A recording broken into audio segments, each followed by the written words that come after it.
Hi everyone, it's really great to see so many people have joined us tonight, and we've been frantically making sure that we're connecting to the different Maasai delegates who are coming today, who are in Tanzania and in Kenya, and I know that they're all trying really hard to join us, and we have three of our wonderful colleagues here already, but we are hoping more of them will be able to dial in. Now, the video that you'll see is a video that I made just to make sure that you have a little bit of images also, because this project has been a really, really importantly led by visual images because of the way that the partnership that we formed, and also very much because several of the Maasai delegates have been trained by Inside Share. It's an NGO, Oxford-based NGO, to be participatory video makers. And so you'll see that there's a huge amount of it. It's very sort of visual, and it's led by participatory video making.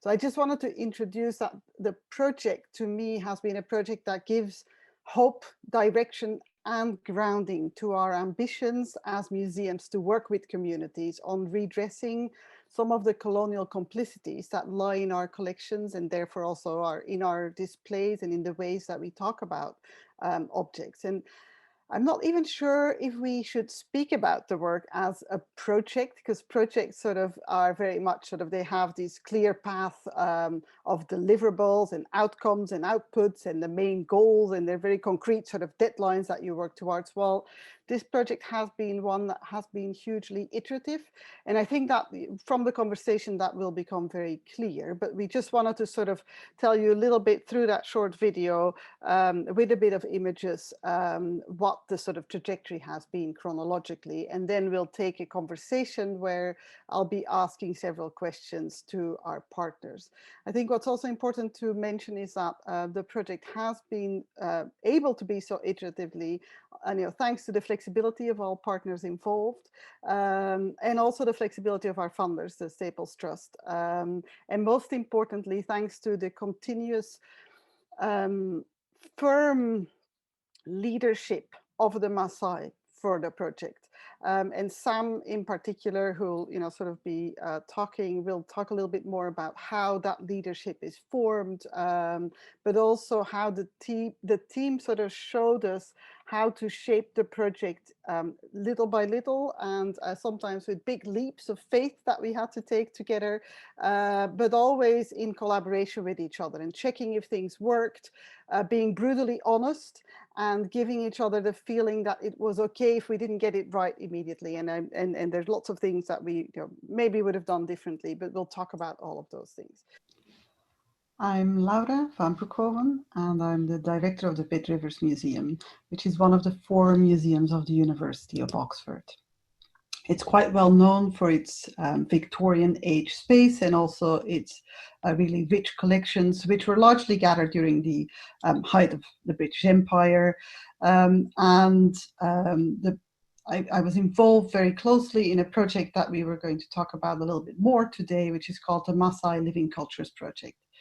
The project is a partnership project. We developed it with an Oxford-based participatory video making NGO that works with Indigenous people on self-representation to advocate for human rights, land rights, and now also cultural rights.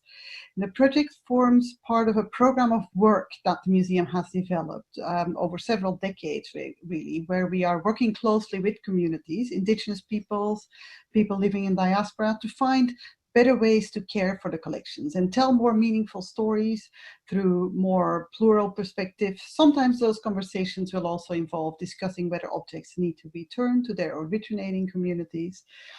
Now, with regards to the Maasai Living Cultures project, after an initial visit by award-winning human rights activist, Tanzanian human rights activist, Samwel Nangiria in 2017, the museum received a video where Maasai traditional elders voiced their concerns on Maasai objects being in the UK without their consent, and about the interpretation being made on labels and the assumptions that were being made without any involvement of theirs. They expressed how annoyed they were at this, and that they would like to engage in conversations. Now, with InsightShare's help, I replied in a video message inviting a delegation to come to the museum so that we could discuss further. During different subsequent visits, Maasai delegates from Kenya and Tanzania have identified concerns over 5 of the 188 objects in the museum. They've also advised on 6 objects that are in the museum in Cambridge, that those are also quite problematic. They've indicated that without spiritual guidance and possibly an intervention around their continued presence in Oxford and Cambridge, there would be great concern. It could cause ongoing damage in their communities with specific families. We're awaiting further guidance from the Chief Laibon on this issue to find ways forward with the Maasai community. And conversations have also started at the Pitt Rivers Museum about the way the museum speaks about the Maasai in its displays, in its databases, and in education programs. And some first changes have been made. For a Laibon to travel with the sacred Enkidong was a very unique occasion, as the Enkidong had never left Kenya before. And the visual aspect of the project has been quite strong, with documentaries being made and documentary films have documenting the progress of the project. Which was quite iterative and sort of has organically grown. The partnership with the Maasai very much fits within the broader work of the Pitt Rivers Museum as part of its Origins and Futures program, where we work with Indigenous people and people living in diaspora.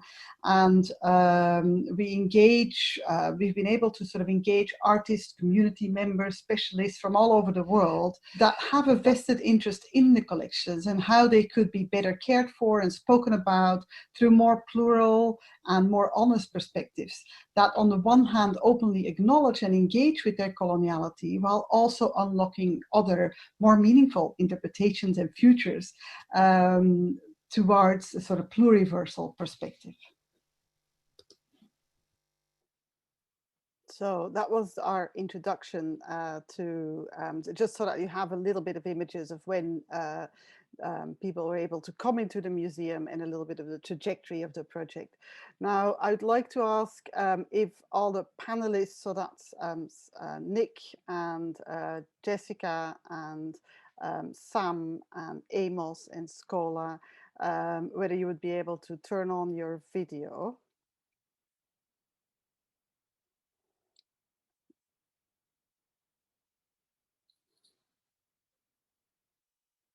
Yes, thank you. I'm not sure whether Andy, are you? So I'm not sure if Sam has been able to join us yet or not. I can't see Sam on the list at the moment, so I think he must have lost his connection. Okay. So anyways, I'm really pleased that Amos and Scola are here, and Nick Thomas is the director of our sister museum, Pitt Rivers Museum, sister museum, I always say, in Cambridge, the Museum of Archaeology and Anthropology. And Jessica is here, who's been doing a huge amount of research on the collections, the collectors that brought together the collections. And Amos and Scola are both dialing in from Kenya. We're hoping Sam and Yannick will also be able to join us yet, still. And Nick is Nick Lunch. There's a lot of Nicks in this project, but Nick Lunch is joining us from InsightShare. And what I would suggest is that we would start with maybe a couple of questions that I wanted to ask to you, Amos and Scola, and mostly around what has been really important in the project has been that we would try and make sure that there was a big community, a big part of the Maasai community was involved, and very much that it was led also by the needs and the guidance that was given by the Laibon. And so I was wondering, Amos, if you were able to talk a little bit more about how that has been set up how the project was set up. I was going to ask this from Sam because he was the first one who came to the museum, but I think maybe you can talk a little bit about that. Thank you, Laura, and hi everyone, and thank you for joining.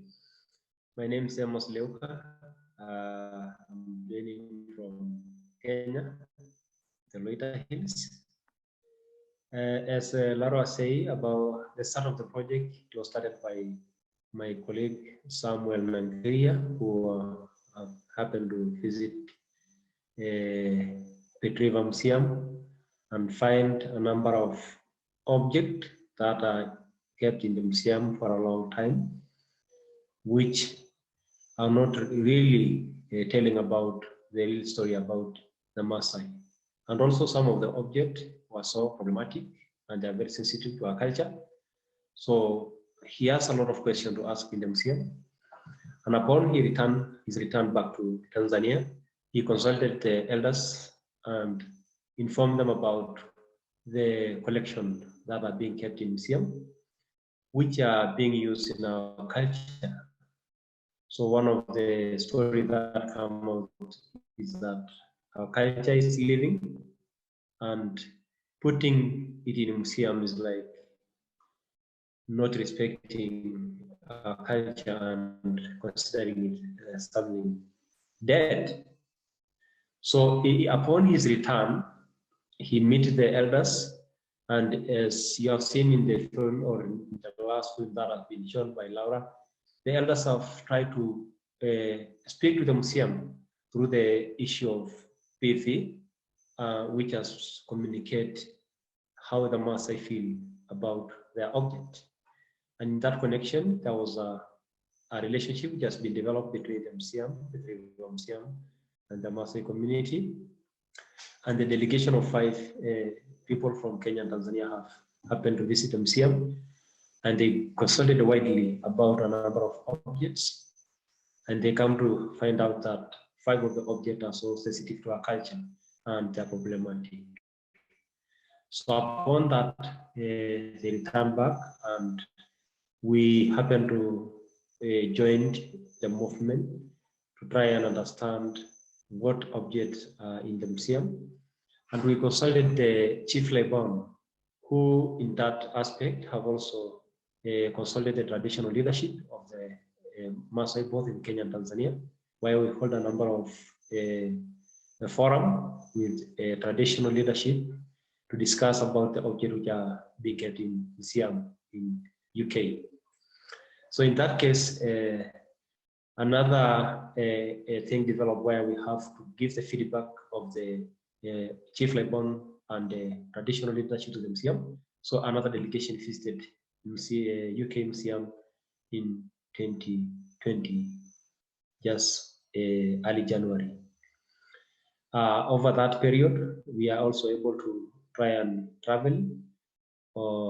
I was among the members of the delegation, and I was also able to travel with the son of the chief librarian, Lamaron Laparit, of the objects and how they've been collected, and how many hands of the object are able to change up to where they're lying now.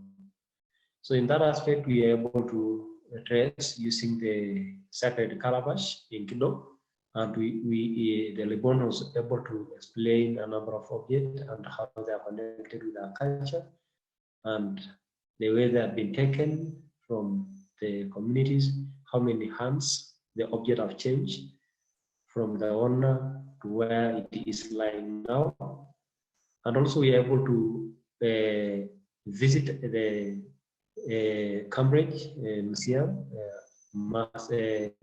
Museum of Anthropology and Archaeology in Cambridge, and we are also able to find more objects of cultural importance.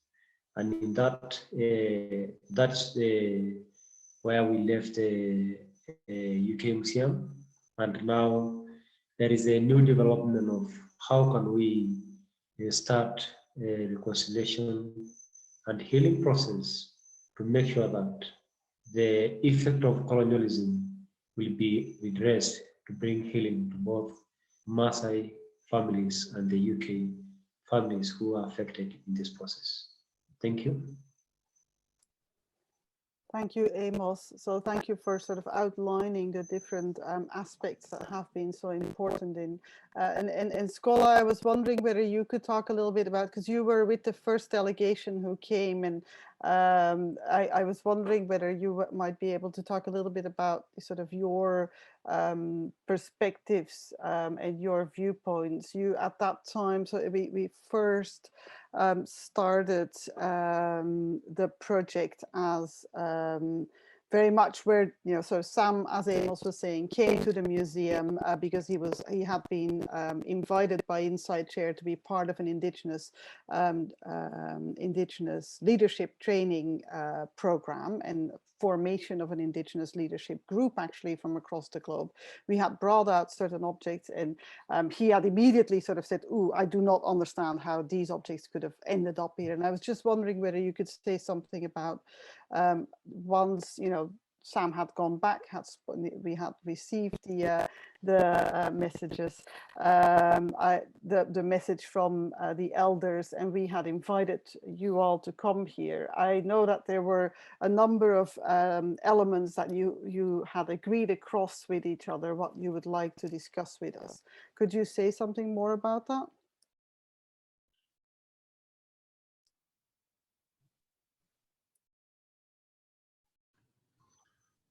You're on mute at the moment, Scholar.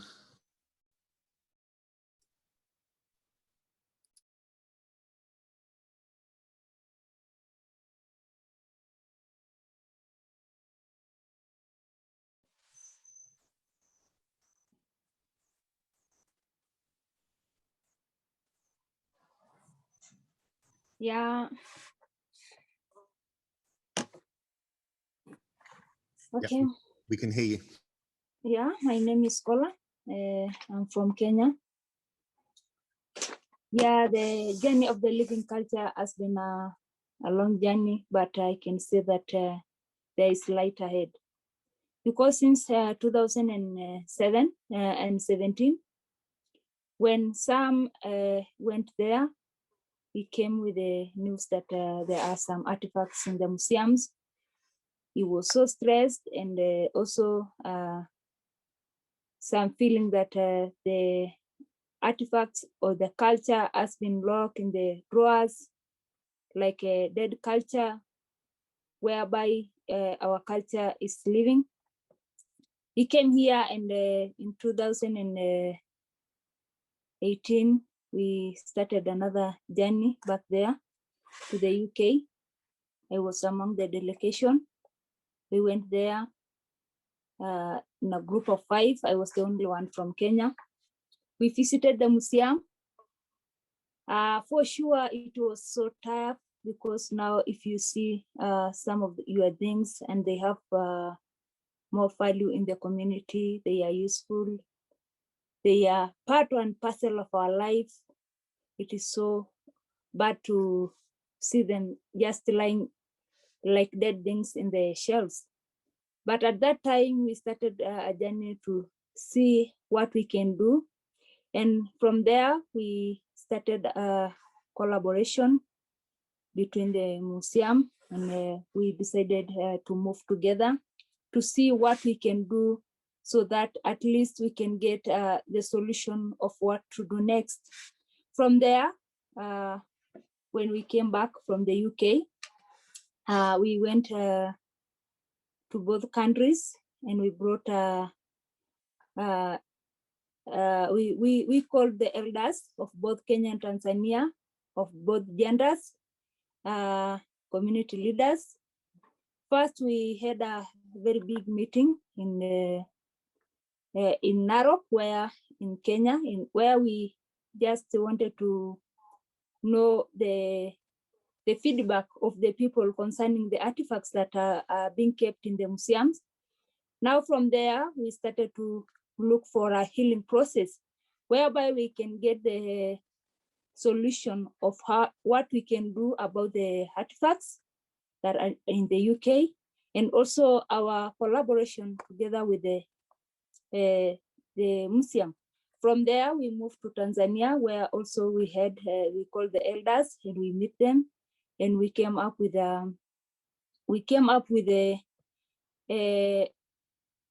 some of the solutions that the community leaders wanted to know, or to some of the questions they wanted to ask, and also some of the answers that we got from them from the question that we had. And from there, 2000, last year, the other delegation went back to the UK with the feedback from both meetings from both Kenya and Tanzania from the elders. Now from there, the Lebon was among them. Now he went there with the calabash, whereby they started to trace the owners of the artifacts, where they came from and where they were collected, which country, which place. And from there, I can say that at least there is a healing process going on. And from there, I think very soon, the owners of the artifacts will be traced. And when they are traced, I am hoping that everything will be well. And now from there will be a solution after everything is done. So thank you. Yes, thank you, Scola. So Nick, once you have Sam on the line, do show the phone and tell me when he's here, so we can try to make sure that he's also brought into the conversation. But maybe I thought I could bring Jessica into the conversation now, because we've been talking about, sort of these objects which are part of the collections, both, the collections at the Pitt Rivers Museum and the collections that are held in Cambridge. Of those collections, as Amos explained, there were 5 objects in the Pitt Rivers Museum that were, when the first delegation that Scola was part of was going through the collections, were identified as really problematic, and they were especially problematic because they were objects that were yeah, the artifacts, the 5 artifacts, and most of them, because we have gone through some of the artifacts, putting good illustration, because most of them had bad, I mean, they had bad titles they used, and also the names. So, and the use of the artifacts. So from there, we have just gone through most of them and put good use of them, and also to guide most of the people in the museum to put good labels on the artifacts and the use of them, because most of them were not good illustrated. Yeah, exactly. So there were sort of, the labels were wrong. And I think that was one of the things that, Sam is on the line, that Sam also flagged up immediately the first time that he came. He said, okay, I see all these words here that you have on your labels, which actually say that this object was collected, or it was, what does that mean? Were they just lying on the floor? That feels like this is incorrect. So he was not, it was on the one hand from a conceptually sort of saying, which is what Amos was also saying, these objects are here, sort of, they seem to represent us as a dead culture instead of as a living culture, and that is wrong, because that is just, we are very much a living culture. Plus also the words that you're using to describe them are wrong. Plus, some of these objects should never have been taken, because someone would never do away with them. So I'm hoping that Sam can talk about it. It's obviously a bit of a convoluted way, and we're using social media in all of the of the different facets. But thank you, Nick, for coming up with this solution. Shall we try? Yes, let's try this. So Sam is on the line on WhatsApp, and I'm just going to put the phone by the microphone. Unfortunately, he's not even able to follow the webinar. The connection is very poor. It keeps coming in and out, so he hasn't been able to hear what you've been saying so far. But if I can just help Sam to just kick off by asking you a question, Sam. What do you mean by living cultures? Thank you, Rick.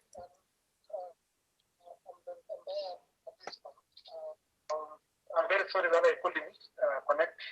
I was able to come in, but I couldn't hear. Living culture is very complex, but I can give what I know and experience from my community. This is a web of an interrelation and interaction between cultural system and natural environment. And in the middle of culture and environment that we live in, or the territories that we live in as Maasai community, there are two very important factors. One is harmony, living harmoniously, and secondly is friendliness between the two aspects, the culture and the natural environment. So basically, this is a web of an interrelation and interaction between cultural system and natural environment. And it is informed by reactions and responses to any new environment which Maasai inhabit. So this is called, we can call it a cultural ecology. We change, we learn, we adapt to new environment, and we also develop knowledge based on resources, plants, animals, water, and everything that is found in that environment. So this is simply, it's a relationship and it's interaction between the cultural system and natural environment.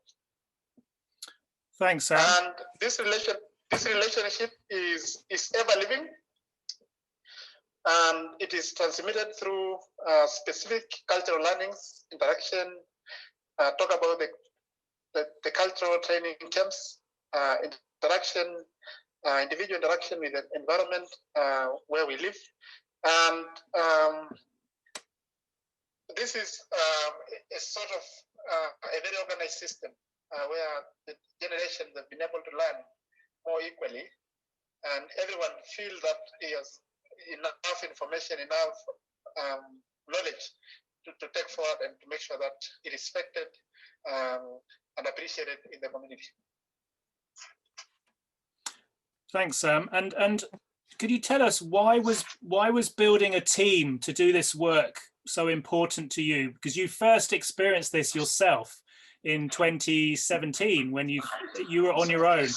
You went back and spoke to your elders, and you were very upset. And I wonder why was it important for you to gather a bigger team of delegates for the next visits?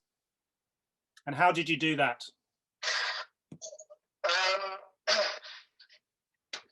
I decided I was upset actually in the very beginning. My first interaction, my first contact with our artifacts actually upset me because I felt that my community, my parents, my ancestors do not know that such important artifacts are stored somewhere or held somewhere by somebody. And it was because this is a web, this is a knowledge, this is our identity.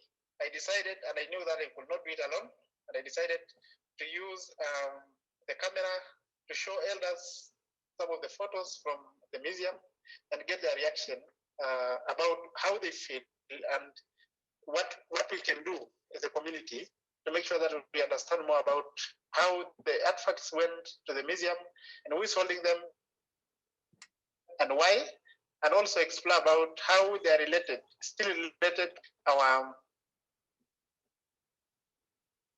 knowledge system, intellectual property, our inheritance. So this is how we got the message from the elders through the camera and we sent to the museum. And just one more question before we pass on to somebody else. Would you mind explaining briefly the situation that your communities has faced for the last 20 years, the struggles around land, and how you see the connection between these present day struggles and the past injustices of the colonial times?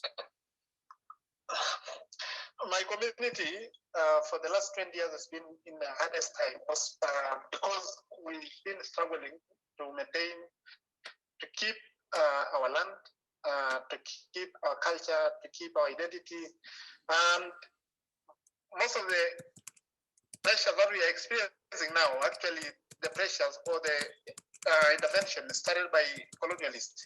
Just to mention a few, it's all about the land titling, scrambling of land, modern education, which replaces the traditional education, but also leadership, political leadership, that is putting my community into pieces.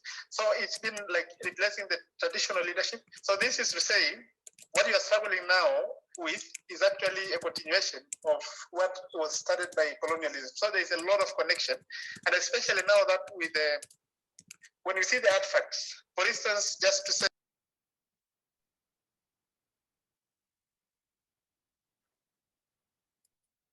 Nick, you've muted yourself, so we can't hear Sam anymore. bead making, which is done by women, is represented by our artifacts, intellectual property, inheritance through Argatar, rite of passage, marriage system, human right responsibility through handling of Argatar from a father to them, and mentorship. So there's a lot of connection between what was started by colonialism and what is happening now. And this is why it's so important to see the possibility of understanding more through this engagement with museum and the artifacts in the museums. Thanks very much, Sam. We'll try and bring you in again a bit later. Okay, thank you. Thank you. Yeah, so I think that this is very much sort of the points that Sam was making around how, you know, much of this is from different viewpoints brings in these completely different aspects of that we need to start considering. And I think I just want to go to Jessica now, as we were saying, that it would be good to talk a little bit more on how did these objects end up here, which was very much the question that Sam also posed, end up here as almost like representatives of dead culture, while actually these were very, you know, cultures that were absolutely living.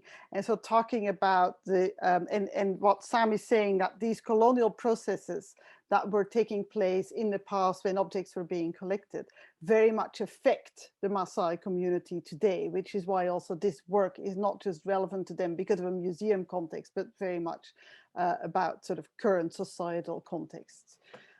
So yeah, go ahead, Jessica. I think you have a presentation that you're going to share with us also. Yeah, so I shall start sharing screen. I'm going to talk about my research about when, where and how Maasai pieces have come to be in Oxford's Pitt Rivers Museum and the Museum of Archaeology and Anthropology in Cambridge. Several especially sensitive pieces pictured here on the right were identified during 2 visits by Maasai groups over the last few years. These would never normally be given away or sold. My focus today is on the collectors of these pieces and not about the pieces themselves or their significance. I have gone through archives, letters, records, books, sketches, and photographs to find out when these collectors were in contact with the Maasai and how they tended to collect. This might give us a clue about how these particular pieces might have been acquired. Oh, let's try and move on. These are 2 maps. The map on the left shows the current distribution of the Maasai and their sections or groups. You can see the border between Kenya and Tanzania skirting around Mount Kilimanjaro. The map on the right shows that the Maasai were much more spread out before 1905. It also shows some of the neighboring tribes. The Chaga on Mount Kilimanjaro on the bottom right are important to this research, as all the collectors visited or lived near Moshi for a while. I'm going to talk about 4 collectors, their roles and the time that they were in East Africa. This tells quite a bit about colonial history too, and its impact on the Maasai. These collectors typically arrived in East Africa either as traders, big game hunters, missionaries, or educators.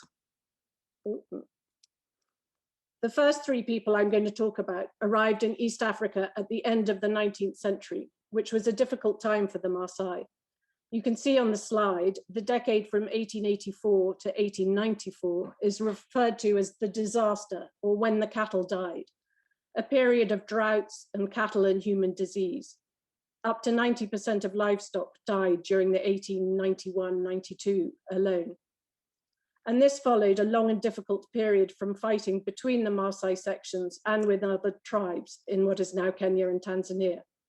Populations were on the move and certain sections disintegrated and was absorbed by other groups or tribes, and many had to turn to agriculture and neighbors to survive. In the 1890s, many Maasai took refuge in the newly established mission stations on Kilimanjaro and with the Chaga, Taveta, and Arusha tribes. Things were so bad in some cases that some Maasai had to exchange their children for food from non-Maasai. This was not always permanent, as once herds had built up again, Maasai moved back to the plains and children were able to return home. The peoples in this period were also vulnerable to being enslaved by Swahili slave traders from the coast. Prisoners from tribal conflicts could be sold. The Chaga chiefs of Mount Kilimanjaro were keen to trade slaves from their internal raids for guns and calico to consolidate their power. Slaves were wanted to carry ivory to the coast and to work on the Swahili plantations. Some, though, were sold and shipped to the Middle East. Things were so bad during the famine of 1884, missionaries wrote that Swahilis could buy slaves for a few handfuls of corn. And in 1887, from Moshi, they warned that Swahili traders were camped nearby and had taken 30 Chaga women and children. The Maasai were not immune to being captured either. So many Maasai who had fled from conflict and famine were in Kikuyu land in the 1890s, that they could be kidnapped and sold as slaves to Kamba middlemen, who then sold them on to Swahili traders. And we know that Maasai in the Nairobi area asked the British for protection around this time. And Foreign Office reports several incidents of Maasai women and children being rescued from slavers. There are no details about ornaments belonging to the enslaved women and children on such occasions, but they provide moments when cultural heritage could have been taken away to also be sold or bartered. I'm going to start with talking about Sir Alfred Claude Hollis, who was one of the early collectors. On the left, there is a picture of an ostrich feather headdress from the Museum of Archaeology and Anthropology in Cambridge. This is dated from this time, and there is another one exactly like it in the Pitt Rivers Museum. These would have belonged to male Maasai Moran or warriors, and both were donated by Sir Claude Hollis, one of the 4 collectors I've been working on. The labels of both read, "Captured after fight with Maasai, December 1894," although we do not know who was involved in this fight. And a spear at the Pitt Rivers Museum records that it was captured after a fight with the Loita Maasai, Kilimanjaro, December 1894. So I thought this would be a good place to start, as we know from Hollis himself that he was based in Moshi at this time. He was working in East Africa for a German company that imported cotton and plantation equipment and exported ivory, copal, and copra. It also had a store, hotel, and coconut plantation in Tanga on the coast. The middle image is of Hollis in Tanga. In August 1894, he was sent to open a subsidiary store in Moshi on Mount Kilimanjaro. He set off by train and then on foot with over 100 porters. He was anxious, as many caravans were attacked by Maasai on their way inland, and the Maasai had a fearsome reputation. He wrote about this journey, that he made his first acquaintance with the then dreaded Maasai, who, however, did not molest him on his paying them hongo, or tribute, in the form of a few bales of Merikani cloth. Bales of cotton and beads were carried as the standard bartering currency on these caravans. Porters had their own personal stash to buy extra food on the journey. Along with a 65-pound load, they carried a thick pad of about 15 yards of cloth wrapped around their stomach, a couple of coils of brass wire hanging from their belts, and a neatly made sausage-shaped bag of beads wrapped either around their waist or in a leather bag slung from the shoulders. Those caravans that were attacked could be met with armed reprisals. Moshi had been turned into a military post in 1890 to protect the caravans against slave raids, robberies, and the Maasai, as well as to extend German authority in the area. Reports of 1891 Maasai attack on a German caravan, there are reports of that. In reprisal, a company of troops was sent to clear the Maasai from the caravan route. They reported meeting serious opposition with multiple casualties. I have found a church missionary society, or CMS, report from Moshi about this same anti-Maasai expedition, recording that a number of Maasai women and children were taken prisoner and were not too well treated by their Nubian guards. The Germans used Sudanese militias. Some of these captives were then ransomed for ivory by their friends and presumably family, and the rest were divided between the 2 mission stations in Moshi, with the CMS receiving 22 captives.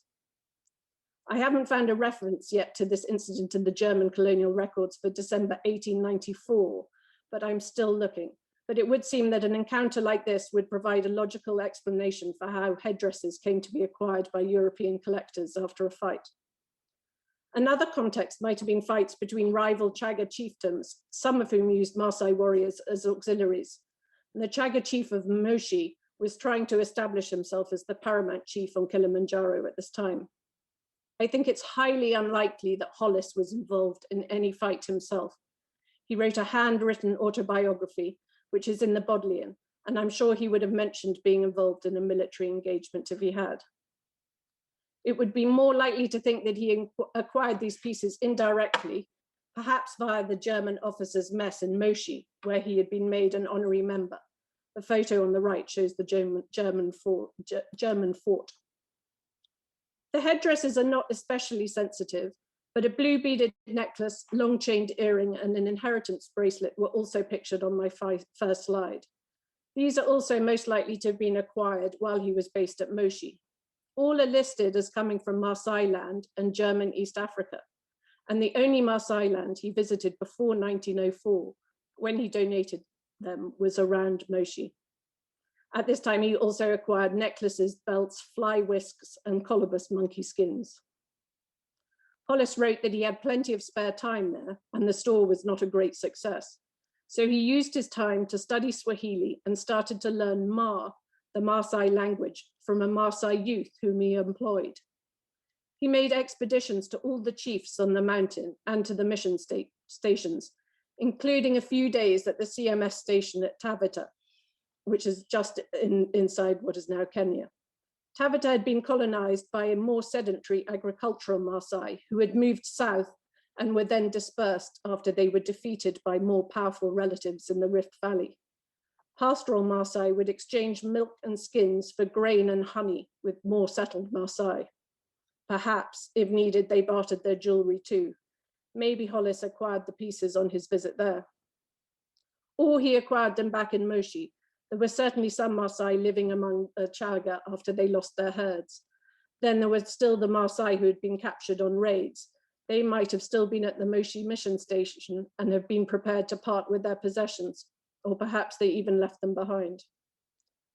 Like many Europeans at this time, Hollis didn't only collect ethnographic pieces, but made collections of fossils, beetles, and butterflies, some of which were given to the Natural History Museum. The only time Hollis writes about how he acquired a piece that I have found so far is in a short article in the anthropological magazine Man, pictured on the right, about a stone earhole distender that had been sold to him by a 14-year-old boy, probably at his house, and I assume while he was living in Nairobi. He writes elsewhere that he had daily conversations with Maasai and opportunities for studying them in Nairobi. He employed a Maasai at this time and took on Justin Lemenye, the first Maasai to have a Western education. Lemenye spent a month with the Laibon Lenana to help Hollis with his research for a book about the Maasai. Lenana is pictured in the photo on the bottom left. It was when Hollis visited Oxford to meet the Clarendon Press about his book that he donated the pieces to the Pitt Rivers Museum. Hollis was obviously very interested in Maasai culture, so might have borrowed, bought, or acquired these pieces somehow through Lemenye or Lenana. Another opportunity for Hollis to have acquired these pieces is from a tour with Frederick Jackson, who I will talk about next. His photo of the Maasai selling milk is from this trip to Baringo in 1902. But the fact that these pieces in the Pitt Rivers are not marked with East Africa Protectorate or British East Africa labels does suggest they come from the time that Hollis was based in Moshi. After Hollis is donated to the Pitt Rivers, he does play a part in Maasai history, which I just wanted to share. Whilst he was in England in 1904, the Maasai were relocated from the fertile central Rift Valley around Lake Naivasha. This was cleared to enable European settlement. and the Maasai were moved to the Laikipia Plateau in the north. This separated from the southern Maasai sections. However, when he was back in Kenya, Hollis did briefly become part of the story. He admitted that dividing the Maasai into 2 reserves had not been a success. The area of land in Laikipia was not large enough to accommodate their livestock, even after it had been increased in size twice. Furthermore, roads between the 2 reserves had been closed after a major outbreak of cattle disease. Laibon Lenana was keen to reunite the 2 sections, and the settlers were keen to get their hands on Laikipia now too. So Hollis was sent to survey a new area of 2 million acres to the southwest of the existing southern section. Hollis found it did not all have water, so he recommended installing irrigation. I thought this was interesting, as these Maasai reserves still impact the Maasai today. You can see that a map from 1904 proposing the 2 reserves with a very thin road connecting them. The next person I'm going to talk about is Sir Frederick Jackson. He arrived as a hunter in Africa before joining the colonial administration after a dip in family fortunes.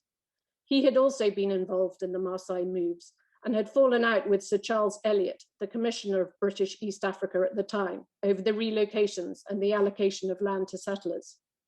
Jackson recognized the harm and problems that would arise from moving the Maasai from Naivasha and the Rift Valley to Laikipia. He wrote a stinging letter to the Foreign Office, which contributed to Eliot resigning over the matter. Jackson had been sent to demarcate the western border of the Laikipia Reserve. When it came to the removal of the Maasai from Laikipia to Loita and the Southern Reserve in 1912, he wrote, "I am thankful that I had nothing whatsoever to do with the negotiations that led to it or to the move itself." Jackson was appalled that the Foreign Office had been told that the Maasai were willing to relocate.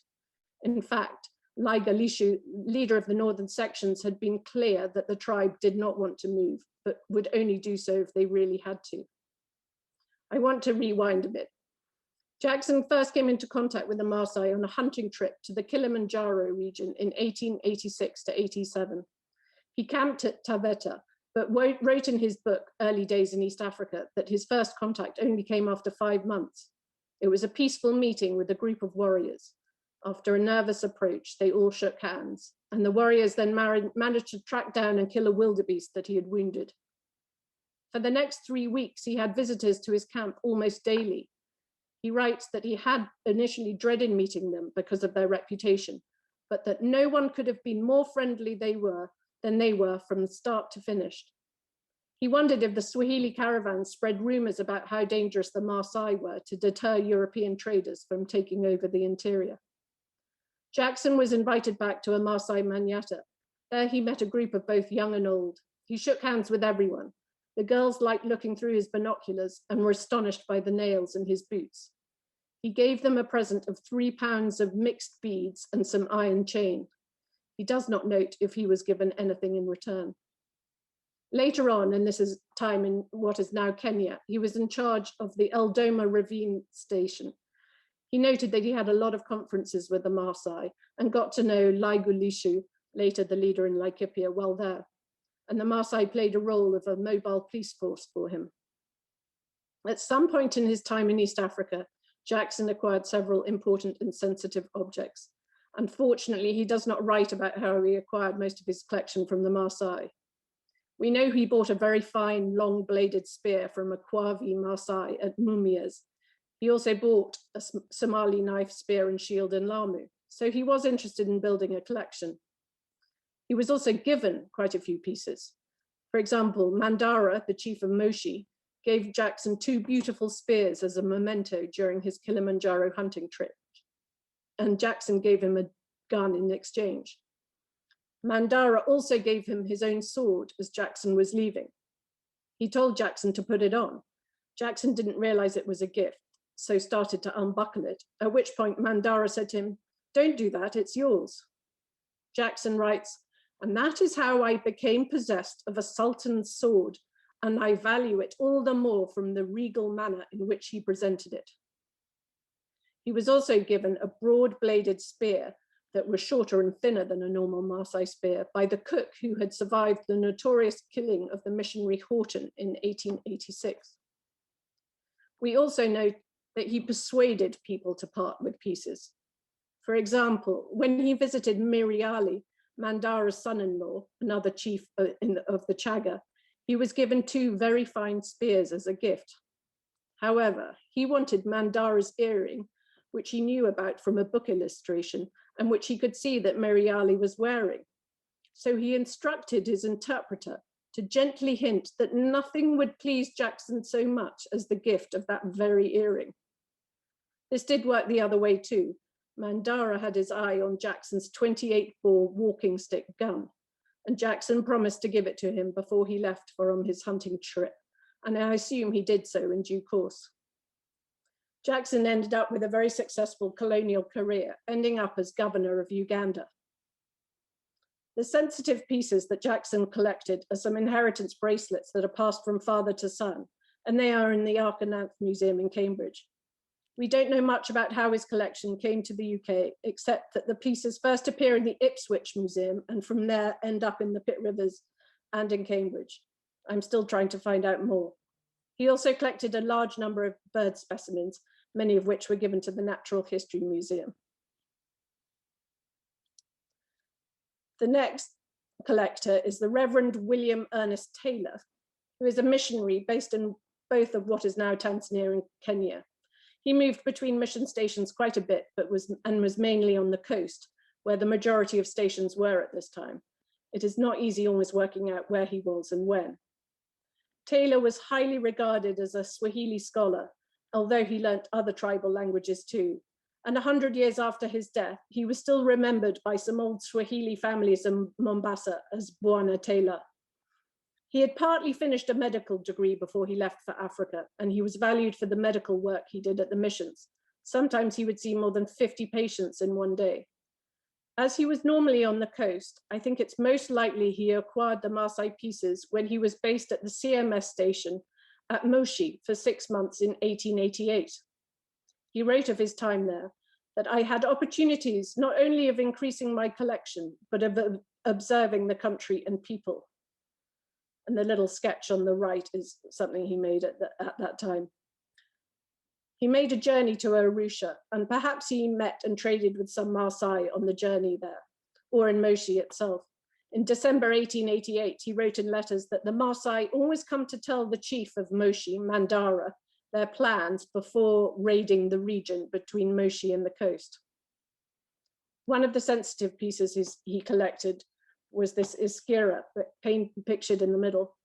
And it was among the pieces sold to the Pitt Rivers Museum after his death in 1927 by his wife. And he collected these before he was married to her, so she didn't give much information. I'm trying to learn more about Taylor's time in East Africa. There is a diary in existence, but I have not been able to consult it yet. The last person I'll talk about is Phoebe Summers, who was in Kenya and Tanzania much later in the 1950s and 60s. She was a teacher and inspector of schools and spent quite a bit of time in Machame, 10 miles from Moshi on Mount Kilimanjaro. She was often sketching and painting the Maasai whom she saw, frequently from a bus between Moshi and Arusha or Nairobi, or at a bus stop or market. Interactions with the Maasai make appearances in her letters and bulletins home, as well as in her drawings. She included details of how she bought and persuaded people to sell their possessions.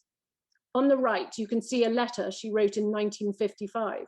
She tells of how she haggled with a Maasai elder to buy his rungu, or club, from him at a bus stop in Kajiado. He wanted 10 shillings for it, but she said, "Not on your life," and eventually bought it for 4 shillings. In 1966, when driving to Kikarok in Maasai land to go on safari, she wrote, "We had some amusing interludes on the way there with the Maasai. I got out of the car on several occasions and talked them into bartering their snuff boxes and necklaces with me. They were rather surprised, but very pleasant, and I succeeded 6 times, having got 3 of each." She might have bartered for the Maasai pieces rather than paying cash, as she refers to carrying disprin so that she could barter with the Maasai in another letter. Phoebe's collection was donated to the Pitt Rivers by her sister after Phoebe had died. Yet again, the accession documents do not give detailed information, and we do not even know if the Surutia earrings that you can see in the slide are from Kenya or Tanzania. So this is a brief overview of some of the things that I'm working on. Having worked through lots of letters, reports from the Church Missionary Society, books written by some of the people that I have spoken about, it is clear there are lots of gaps in the information. And I'm not sure whether I'll be able to find out more about how these particular pieces were acquired, although I do still have some more material to go through. I'm also going to look at other collectors and how they acquired pieces, though the ones I have spoken about today are the most significant ones, given the sensitivity of some of the individual pieces. It was amazing to hear about this from the Maasai perspective during the visit in February last year, and to witness the Libon uses in Kidong to explain how each was acquired. I hope we will hear more about this today or in future webinars, but thank you for allowing me to present my early research. And I'm now going to hand back to Laura. Thank you, Jessica. And it was really good to sort of see, this wonderful summary of how some of these things were taken, the context within which they were taken. And I think it also sort of immediately, once we hear certain of the words being used and the descriptions of how these encounters were sort of being described, one, already feels the complexity and the discomfort, I think, of sort of hearing how people are being referred to and how much that sort of is far away from how we would hope that today our relationships are being built. And so I was wondering whether, Tandy, I know that you hopefully have Yannick on the line, and I was wondering whether he might be able to come in briefly. Could you? Yes, we are having some connectivity issues. It comes in for a few seconds, 30 seconds, then bounces back out, but I will give it another go. I think it was becoming too difficult. Let's see. You managed to hear some of your talk there, Jessica. Here we go. Here's Yannick. Yannick, you are live. Hi, Yannick. It's great to hear you. And so sorry to make you struggle with all the technology. Oh my. Can you hear Laura? Hello? Hello? Hi, Yannick. Can you hear Laura? Oh no, it's very bad connection. Yeah. Okay, well, that's fine. I think we tried. It was good to hear Yannick's voice very briefly, because Yannick was part of the both delegations, the one in 2018 and the more recent one in 2020.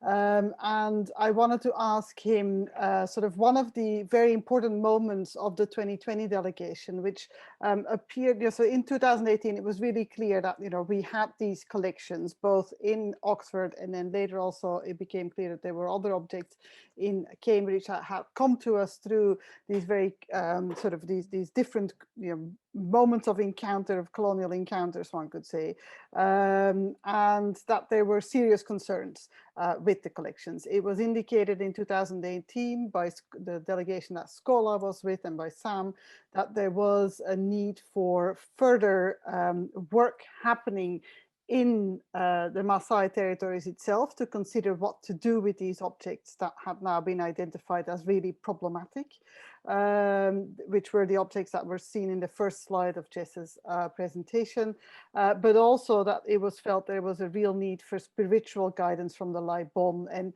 I was wondering whether either, I don't know, Nick, if Sam still wanted to say anything, or shall we go to Amos? Because I think it might be good to have Amos maybe talk a little bit about what the relationship is around, why this spiritual guidance was so important to make sure that we were sort of taking the right steps and steps that were going to lead towards a healing, which I think both you and Schola were talking about, that this is what was so important for this process to be a process of healing and not a process that was continuing to do damage and harm to the community. You are muted, Amos. Yeah, sorry. Thank you, Laura.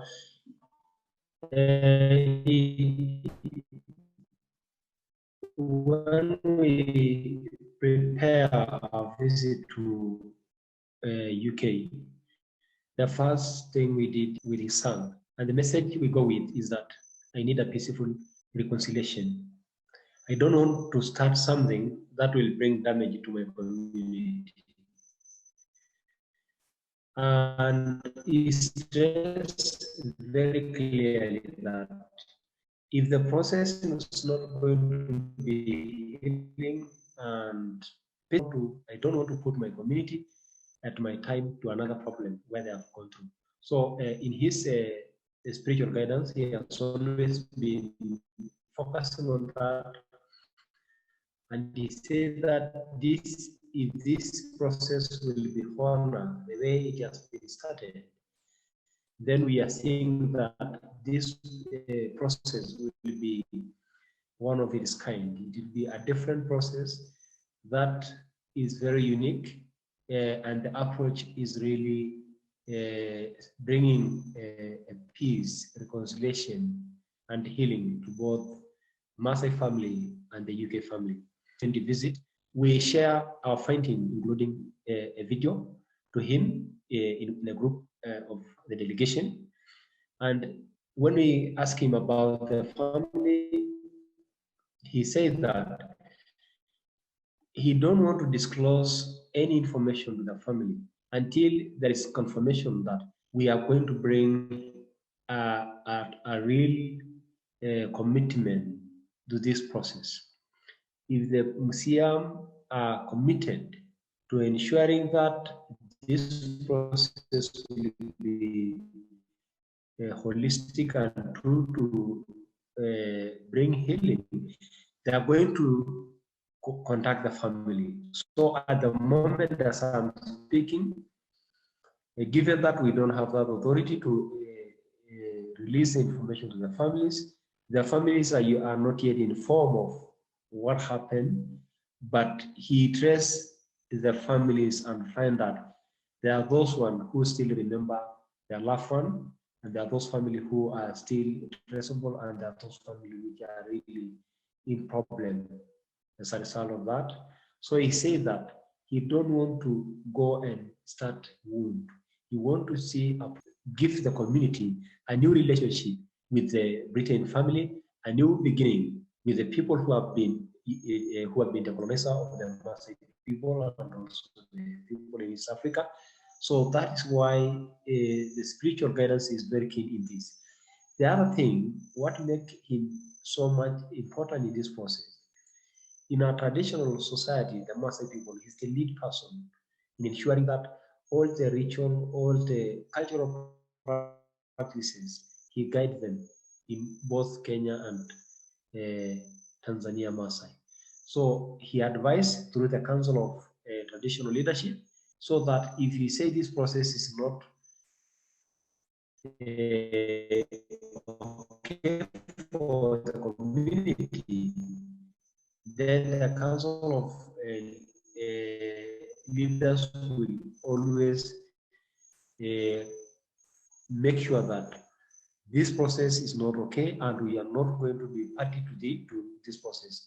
So what they are going to follow is his guidance.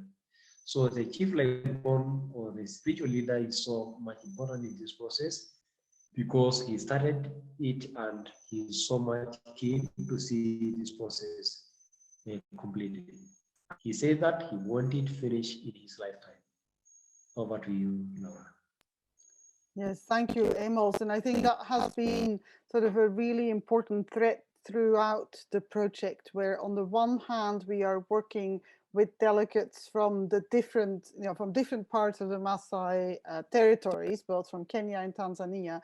And at the same time, we're doing a lot of work there in Kenya and Tanzania, having meetings with communities, but also very regularly going to the chief Laibon. And for those who don't know about what the Laibon's sort of function is in society, I was wondering, I don't know, Schola, if you have a possibility to explain a little bit what Laibon, how the Laibon spiritual knowledge, how it works for Maasai. So what I started to notice from everything that you were telling us is that on the one hand, there is very well-established traditional leadership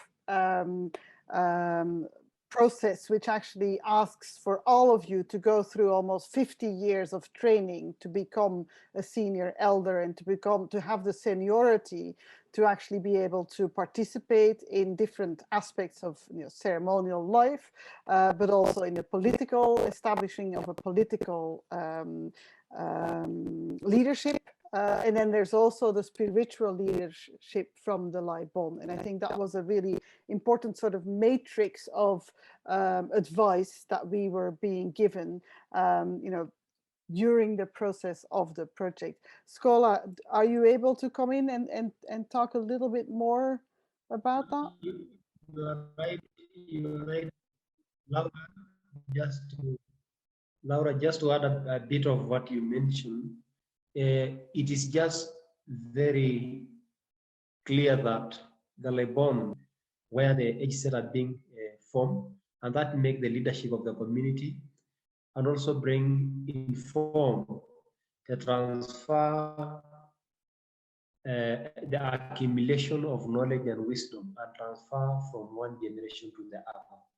So the chief Lebon is solemnly involved in that, and is in this particular manner, and he advised when it's going to be formed and the right time for the community to convert during a manyata or a sacred home, and also he also guide on spiritual places in the forest where the herbal medicine are going to be collected, and also the trees that are going to be used in that particular age. So he's very keen that, and I'll give maybe Scholar to add on something he feel missing.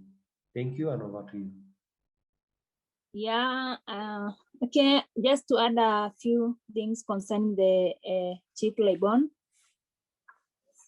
I think as we have been told that in most of the ceremonies, he has to be there. I can say that he's the mediator between the community and the ancestors. For the community to pass through many things, or to go through many places like where rituals need to be done, they have to go to the Lebon to seek for some advices. For instance, where we have just heard about the Manyata, the cultural village, for some groups to graduate from young elders to be the elders, or from Moranship to become young elders, they have to go to their cultural villages, whereby the Lebon is the one to go and help them to start the Manyata, and from there, he will help them to pass through many rituals through his guidance, and also the guidance of the elders. Through many learnings, they learn through the elders.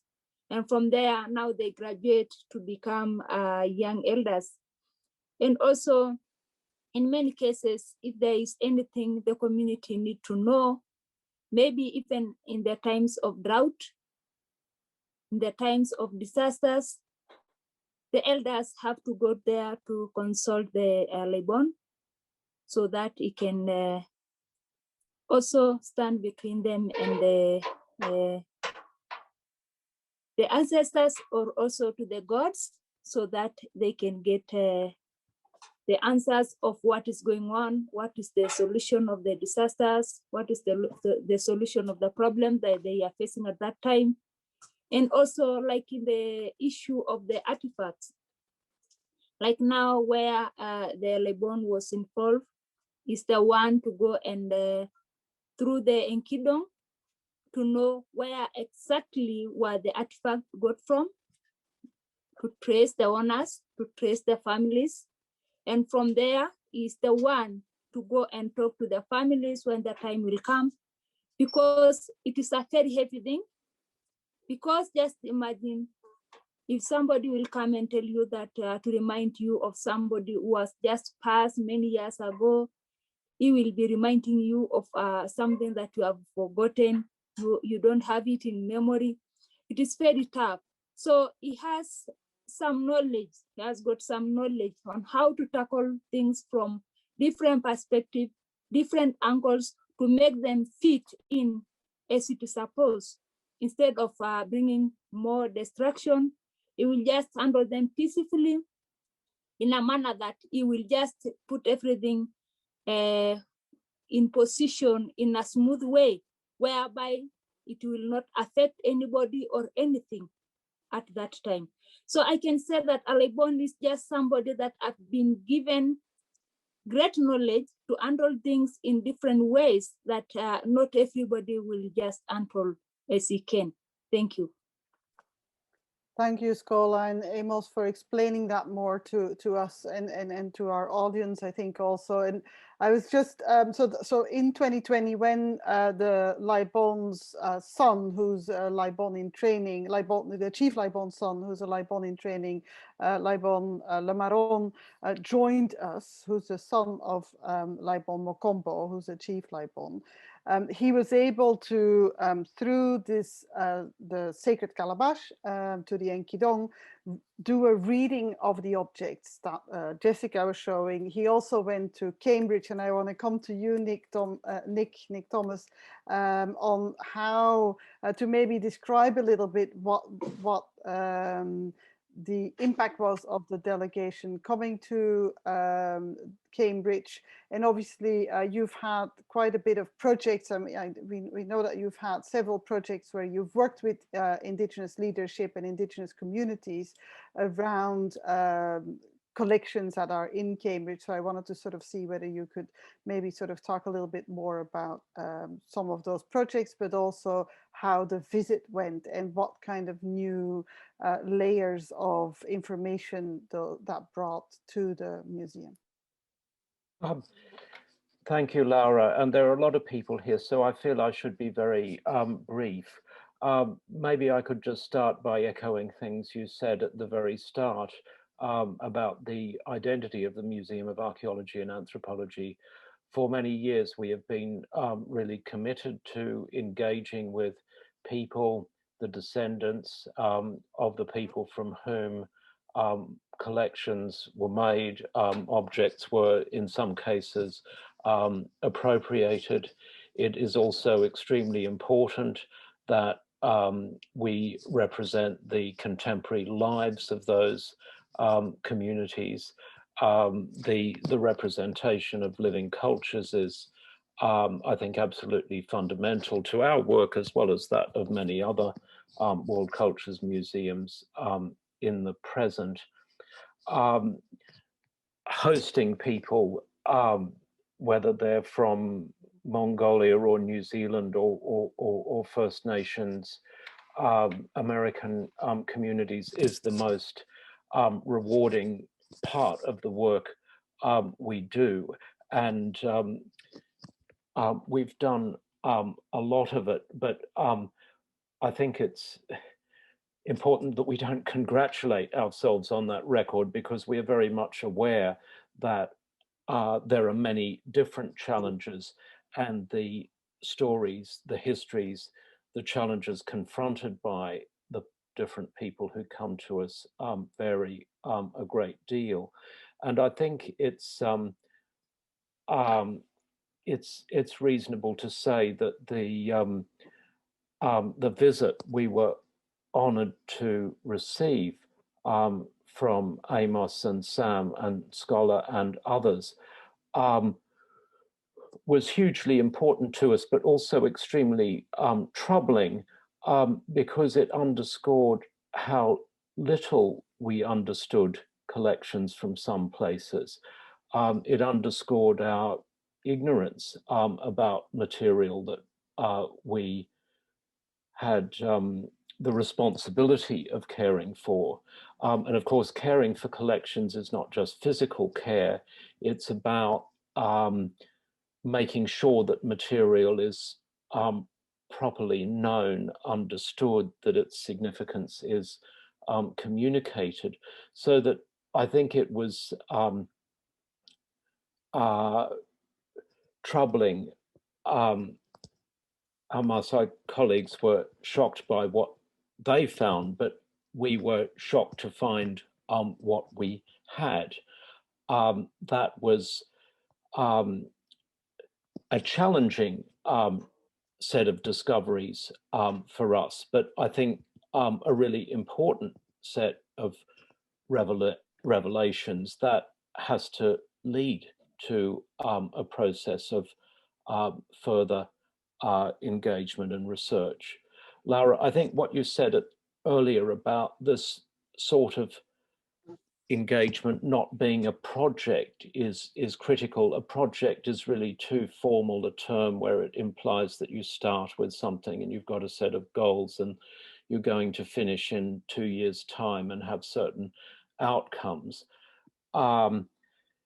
These processes are organic, and we do not know where they will lead. But it's hugely important to the museum that we deal with this history and see where they do lead.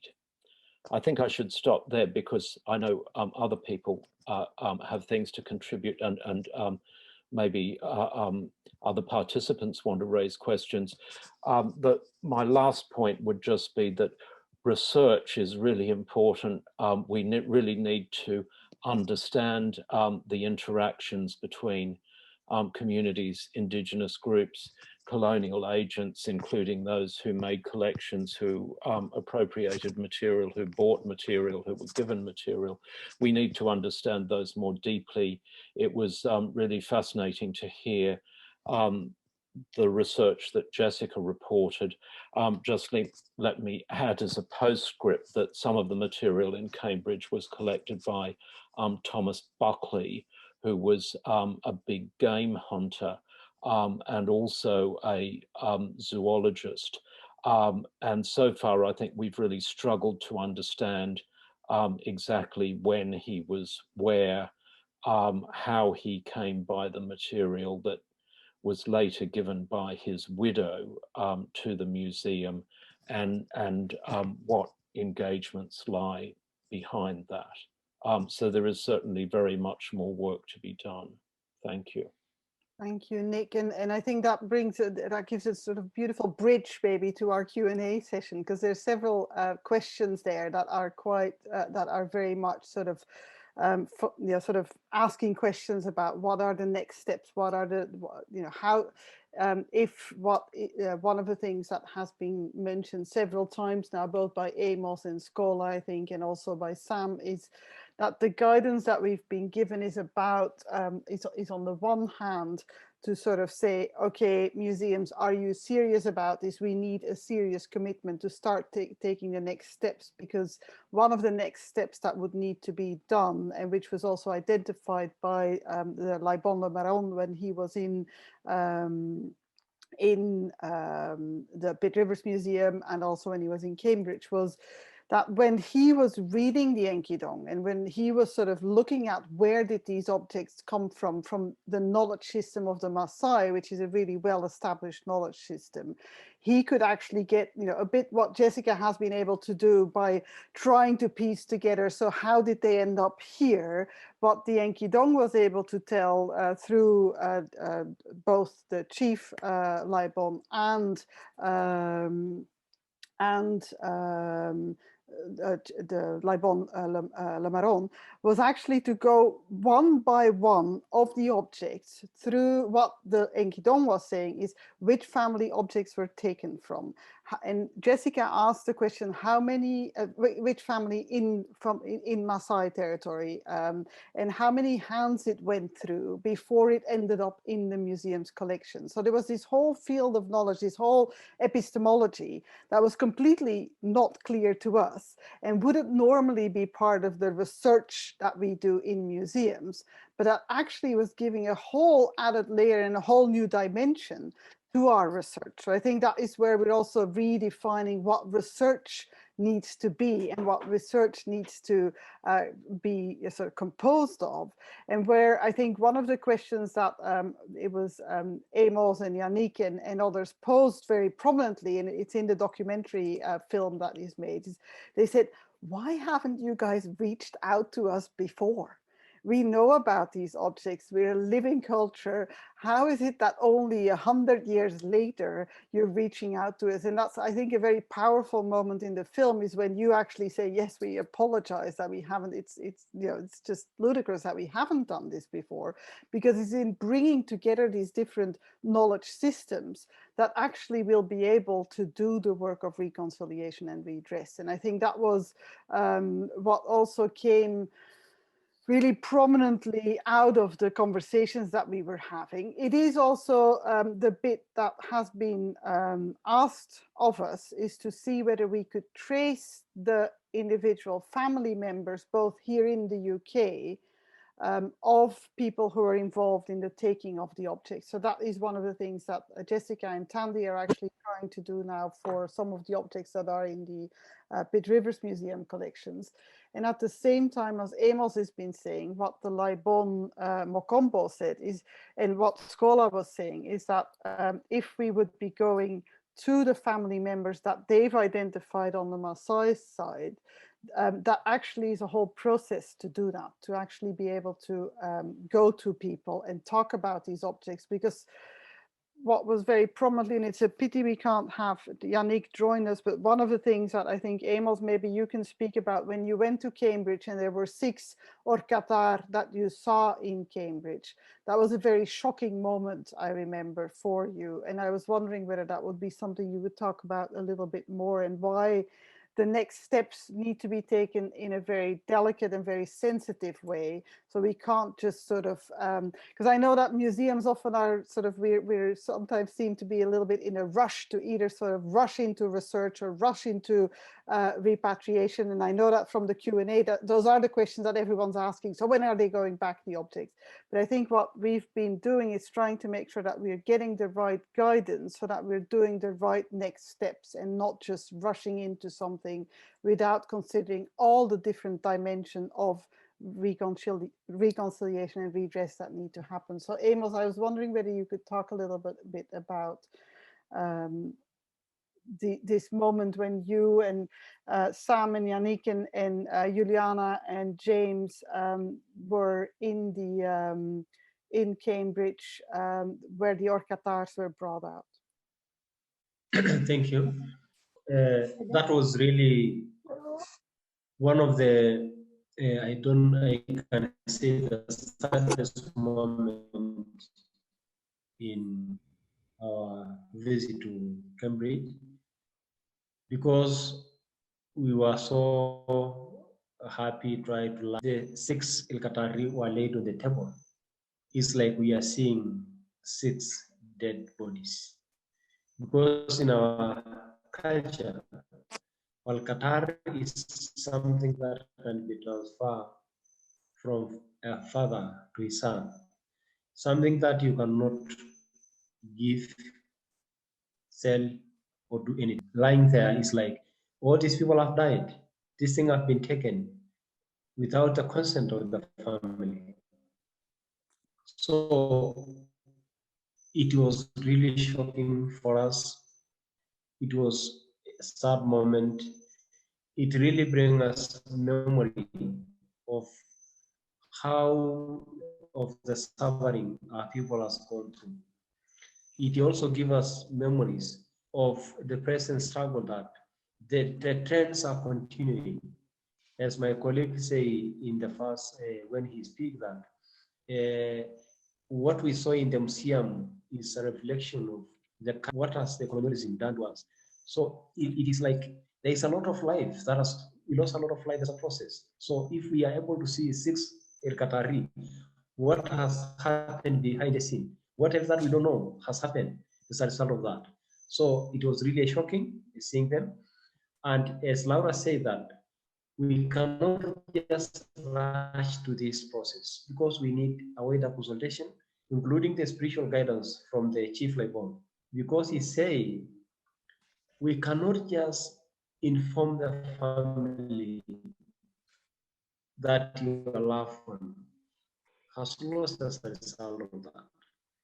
We need to consult, we need to consult widely, we need to reach into an agreement so that we can bring healing, we can bring reconciliation and healing, and have peace and harmony with all of the people involved. There are several ways that the Maasai address issues like that, and that is what we are looking for. And given that this is very unique because it involves the Maasai and other people, so it's like same thing that we need to do our inter consultation between the chief, Lebon, and the cultural leadership. So that is what we see. That is how we feel in the museum. And just briefly, that is what the Lebon and the other Maasai leaders think about what we saw during our feedback process. Thank you, and over to you, Laura. Thank you, Amos. So yeah, I think we would like to show one short film of Sam, because we can't get him back into the museum, but and then go to to answer some of the questions that are outstanding in the Q&A. And I was wondering whether Andy, you would be able to bring up the short film where Sam talks about radical hope. So this was when we had just been going through the process of the readings of the Enkidu, and I asked Sam to talk about radical hope and what museums would need to do to actually be able to engage with that process. We would like the museum to know that you are not holding the artifacts, you are holding the communities. You are holding a very horrible history that our people have gone through. You are holding a secret of exactly what happened. And you are holding the keys to be able to enable the communities and people, individuals and communities, to understand. And from that understanding, we will be able to get a new direction, retrieving the history and setting the right history, setting the right information. Because it's only then that we can think about radical change. Unless we learn, unless we understand, unless the museum is ready to compromise some of its establishing principle, to be a place of people, to be not to be a place of artifacts, like to be a home of people, to understand the people, to understand the feeling, to understand the emotion, to understand part of history, what we've gone through as a people. If we need to get radical change, it's actually the museum has to decolonize its practices. The museum has to be not for science alone, but for humanity. We've been feeling emotional. We've been going through radical kind of vibration in our hearts when we see this object. These objects, you see objects, we see our parents, we see our ancestors. It's an opportunity that we can retrieve the history, and history will help us confront the current struggles. And I look forward to see more of side of engagement with other indigenous people all over the world, because the healing is not for the Maasai alone, it's the healing of the whole planet, because the planet is reacting. We see the planet is shaking.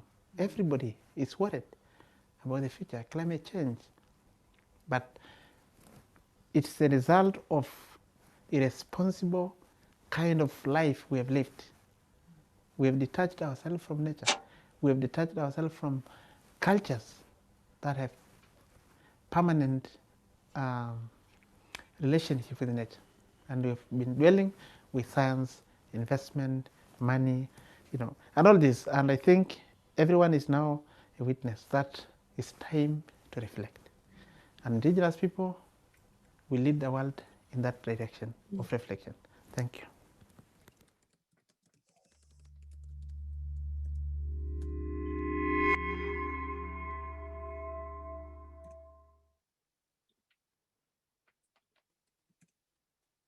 Thank you. So I think that's where we wanted to end the presentation or our conversation with, and we wanted to start going into And I'm seeing that a lot of people felt that it was very moving. And I think that is also how it was for us. And I think the whole project has been a very moving project for everyone involved. It's also a difficult project where lots of negotiation needs to happen, and there's things that we can do and there's things that we can't do.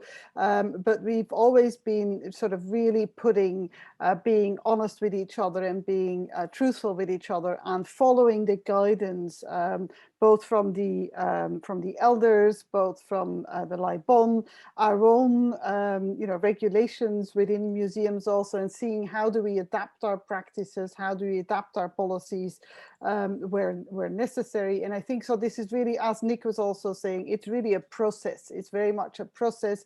It's building a relationship, ensuring that we feel that we can trust each other has been extremely important. And also making space for that other epistemology, that other way of being, that other way of knowing, which for such a long time we've sort of not centered sufficiently, and seeing how it's all connected, I think, is what, Sam, in these 5 minutes that he spoke, and this was just one take and it was done, which was quite remarkable, was really quite powerful. So in the Q&A, there's been some questions that have been answered by our team, which had to do with the aspects around repatriation and sort of what the next steps would be. And I think, Nick, you've already answered that, inviting also. I think we've talked about it a little bit, but I'm happy for us to talk a little bit more. But I think that the question that Nora is asking, which is really sort of what are the next steps within the restitution process, I think really have to do with, as Amos was saying earlier, I think we've sort of answered that question already, where Amos already indicated we've been given the guidance by Mokombo, by the Chief Laibon, to say what are the next steps that need to happen. What we are doing, both Nick Thomas and I have, and Nick Lunch, and sort of Sam and Shomet and Amos and Scholar and everyone, we've been in a conversation. We are being in conversations where we're saying, what are the different aspects that we can do? One of the things that was asked that we would do would be to trace some of the descendants of the collectors. That is work that we're doing now to see whether we can trace some of the descendants of the collectors. And then I think the next step, Amos, is there something you would like to say still? I think you've already said most of the main aspects around what needs to happen there, is that you would also, once we can say that there's a commitment to the process. And I think what the commitment to the process is where we really are, and Shomet said that very beautifully and it's a shame he's not able to be here, but I want to make sure that we're sort of bringing his words in. He said what we really are doing is together we're carving out a pathway, we're carving out a new way of working where we're making space, we're trying to find a way where we can do reconciliation. And I think what the Maasai have, and maybe Amos and Scholar, you can talk a little bit about the way that you have a process of reconciliation, which is really well established in Maasai territory. Would you be able to talk about that a little bit?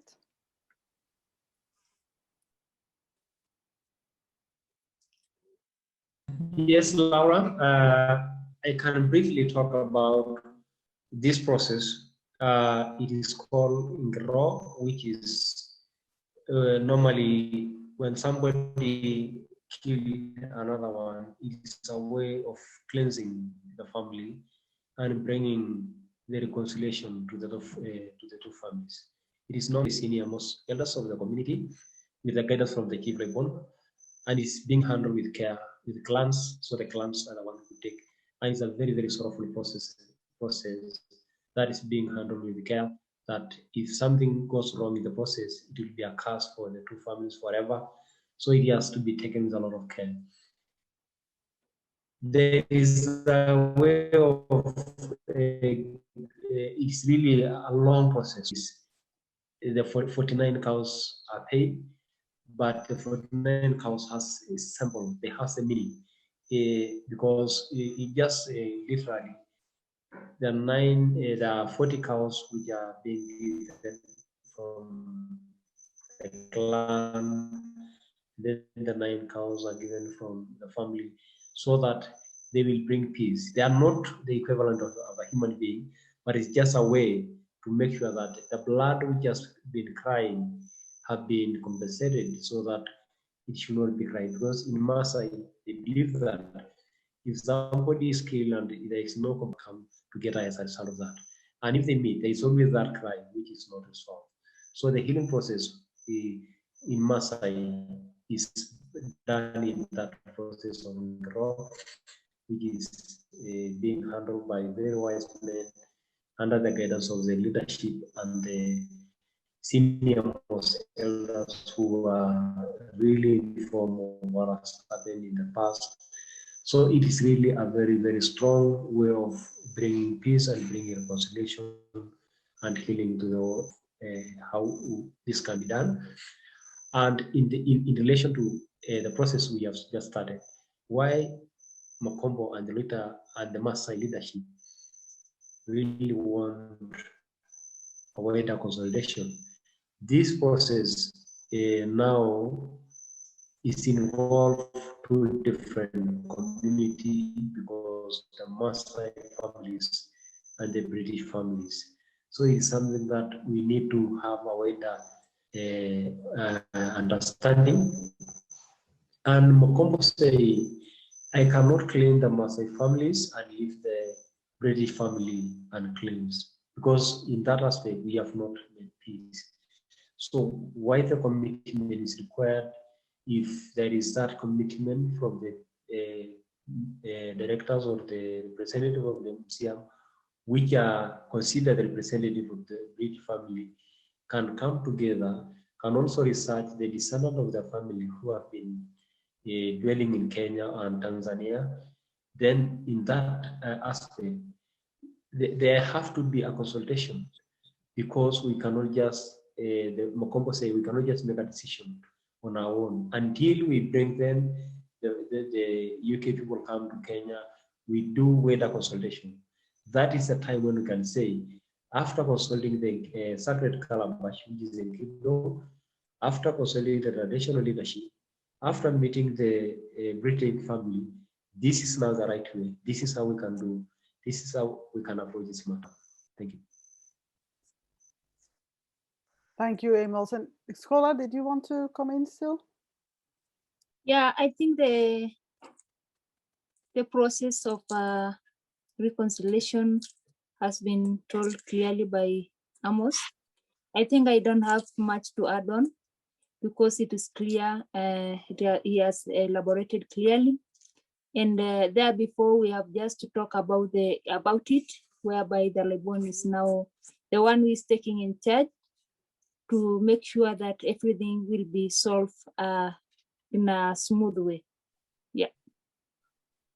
Thank you. Yeah. So for those who are asking, so does that mean the objects would be going back? That is part of the next steps, is to sort of look at just to just briefly talk about the object coming back.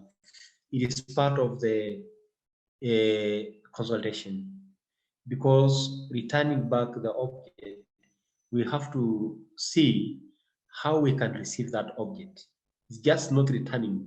We have to return. We have to make sure that there's a process that object can go through. Because if you return or Qatar, for example, it is returning that a member of the family to the community. So how can that one be received? So it is really a very wider engagement that need a wider consultation from both the Chief Lebon and the Maasai traditional leadership, and also the museum. Given after that, that's when we have to find other logistics which are involved in terms of documentation, in terms of legal perspective. So it is a long process. Thank you. Yeah, thank you, Amos. Thank you for explaining that so clearly. Nick Thomas, would you also be able to come in on that? Nick Lunch, yeah, I can see. Yeah, I just want to say that Shomet has been with us since the beginning. I've just seen a chat from him, but we can't see him. So he's listening in, he can hear us. Oh, Is there any way that we can give a voice to Shomet in these last few minutes?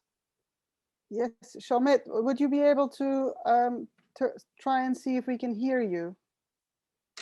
I can't even see him in the list of participants, so I'm a bit confused. Yeah, if we know where he is in the participants, then we can invite him to speak. But yeah, I'm just having a quick look through if I can.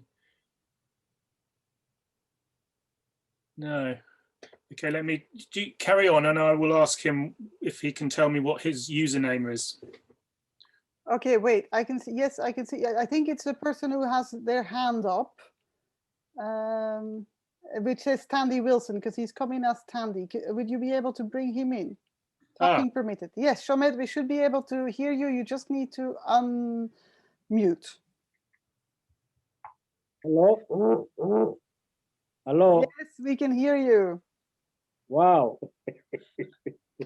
That's great. How are you, Shomet? Oh, great. I've been following the whole discussion from the where to go.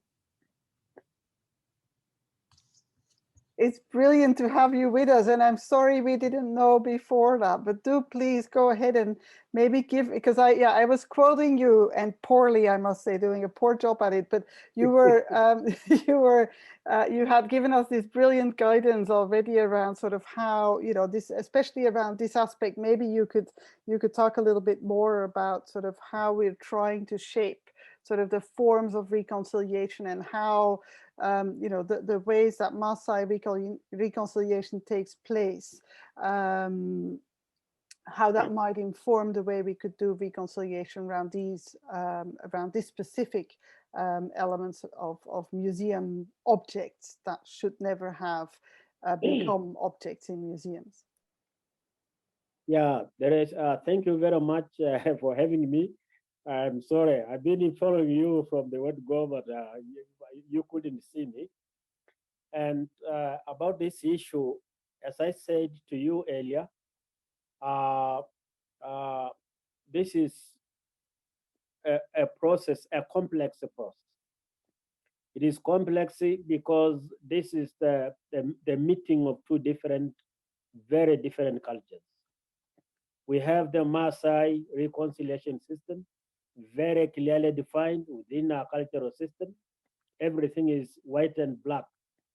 You know, if this was to be done only within the Maasai culture. But now you're talking about the British culture. And we must figure out how can we innovate? How can we figure out a way where these two cultures can meet in the process of designing and innovating a reconciliation strategy, which will bring understanding and healing in a way which will be healthy to both sides. That's why I said we need time to continue to do a little bit of research, reflection, and with the guidance, the spiritual guidance of Mokongo, to come up with a workable strategy. Because within the specific Maasai cultural reconciliation system, normally 49 cows will be paid by the clan. Normally it is a collective action. The culprit is one individual, but the people who are responsible for the payment is the whole clan to which the culprit belongs to. So they normally contribute 49 cows, and then a very serious and solemn ceremony is undertaken. This ceremony, sole purpose and reason is to bring about reconciliation between the family of the dead and the family of the culprit. Very solemn ceremony. So how to do this? with the British culture being as different as it is from us. We need to innovate. We need to rethink how can we do it in a manner which will bring healing, which will bring about the desired result. So that's my way of thinking, and I think together, collectively, we can put our heads together and figure out an approach, and possible approach. Maybe we are not going to follow 100% the Maasai way. Maybe we'll have a hybrid system. So that's what I think we need to really think and move very carefully, slowly, but surely, with the guidance of Mokobo. I hand over to you, Laura. Thank you, Shomet. It's so brilliant to have you sort of explain that so clearly. And I was thinking that this might also be a nice bridge to another question that is still outstanding in the Q&A, which is from Anabel Castaño. And she's saying that in Paraguay, the Aché community joined together and addressed the Museo de la Plata in Argentina regarding the restitution and repatriation of cultural objects from their culture. And the Aché offered to replace the objects the museum had for contemporary objects to still have representation in the museum, but to remove the objects that were linked to violence towards the Aché. And so I think we've already answered the question that you pose, Annabelle, around, you know, that I think this is for example an example in Paraguay where something very similar, and it would be really interesting to hear more about that way the project that project has developed, because it will be really informative. But I think that it's you know, what we're really trying to do is something where very similar to, I suppose, what the Aché did, is that it's the Masai who are deciding you know, what the next steps are, indicating also what is possible. And I think Nick Thomas, I was hoping to come to you because you've been involved, like I have, with some repatriations with other communities also, how to maybe talk a little bit more about how that process usually takes shape. I don't know quite what to add, Laura. I think the key message is that we have to be in listening mode. We want to take time to hear from Maasai, to think through the right approaches, especially because it may well be the case that some sort of hybrid ceremony is more practical, more possible than what would conform most closely to a customary model. I think it's also perhaps important for us to involve, you know, wider constituencies. I mean, we're both have, I think, the privilege of working in university museums, which means that we can perhaps experiment in ways that people in national museums can't. It also means that we have another community that we're accountable for, and that's the students. And one of the sort of welcome dimensions of the our kind of latest phases of political activism has been the renewed interest and engagement on the part of students in university museums. And I think we should be, you know, responsive to their ideas and their involvement maybe in taking this sort of process forward. Thank you. So yeah, thank you, Nick, for reminding us of that reality. And I think there's actually a couple of students in the room from, if I'm looking at Twitter, it sounds like there's a number of students in the room. So that's actually really great to acknowledge that you know, those conversations certainly are, and I think these sorts of projects to many students are the most inspiring, because they are reshaping what the role of museums can be in the future, hopefully. Shomet, I see that you're here and you're actually in the room now with your video on, so that's really brilliant to see you. Is there something you would like to add, Bill? yeah, I think one thing is clear in this project. I think the commitment on both sides to continue with the engagement and working one step at a time and looking for new ideas and seeking guidance from Mokombo, so that at the end of the day, we come to a situation whereby we have a workable strategy. Because a workable strategy, in my opinion, is one which will lead to one, mutual trust, mutual understanding, and mutual commitment, and which will generate a lesson as a case study for other indigenous people, because we are not the only ones. It's not the Maasai who have their artifacts sitting in various British museums, but there are other indigenous people in Africa who have a lot of their artifacts sitting in the museums. So this, if you like, should be a case study and a model or a prototype kind of a project, which will generate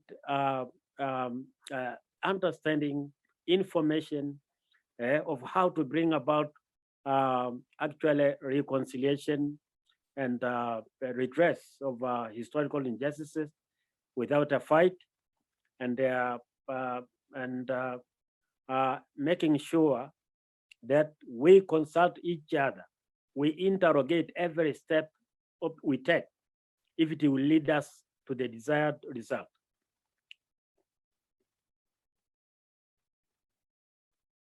Thank you, Shomit. And I think that is just an absolute brilliant ending to our conversation. Thank you so much for all your wonderful input from all of you, and apologies to the attendees if some of it you had to suffer through some of our technological issues with making sure that there was connectivity. I am so pleased that you've all been able to make it, and thank you Amos, thank you Schola, thank you Sam, thank you Shomit, and thank you Yannick for I know that it's quite difficult. I know that it's a little bit late also now there, so apologies for making you work in evenings, but thank you for everything that you've done. Thank you, Nick, also for both Nick and Lunch and Nick Thomas for being here. And thank you, Jess, for such a wonderful presentation, because that really sort of, I think it drives home the message of why we're doing this work and how important it is to both do the research, historical research into the collections, of which, as Nick said very well, we often don't know enough, while actually also ensuring that we're inviting the real stakeholders, which are the Masai, and the knowledge keepers, which are the Masai delegates who've been so kind to share their knowledge. And I see that there's a lot of appreciation also in the chat for the wonderful work that you're all doing. So thank you, and have a lovely rest of the evening.